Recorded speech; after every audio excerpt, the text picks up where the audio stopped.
والشاعر يقول: إذا بكت العيون على عزيز فشهر الصوم أولى بالبكاء. قد كنا فيه في أرغد عيش وكان الوقت منا في هناء، وكنا فيه للقرآن نتلو ونرجو العفو من رب السماء، فركعات القيام عليه تبكي لفقد صلاتها بعد العشاء. فلا أوحشتنا يا شهر فضل فقد أوحشتنا بالانقضاء، ولا أوحشتنا يا شهر التقوى ففيك الفضل منهل السخاء.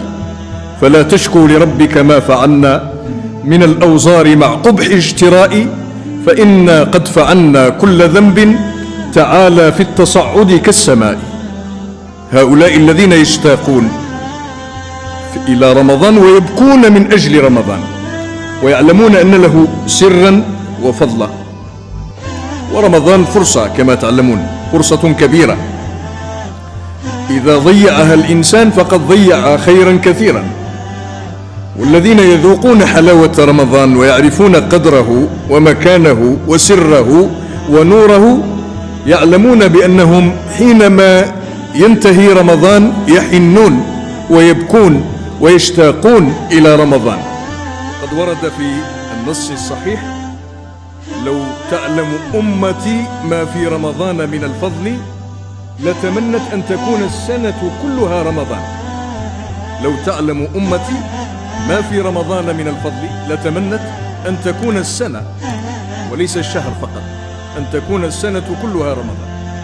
والشاعر يقول: إذا بكت العيون على عزيز فشهر الصوم أولى بالبكاء.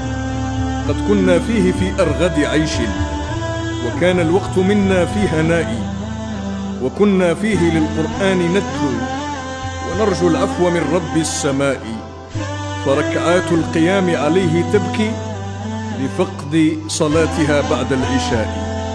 فلا أوحشتنا يا شهر فضل فقد أوحشتنا بالانقضاء، ولا أوحشتنا يا شهر التقوى ففيك الفضل منهل السخاء.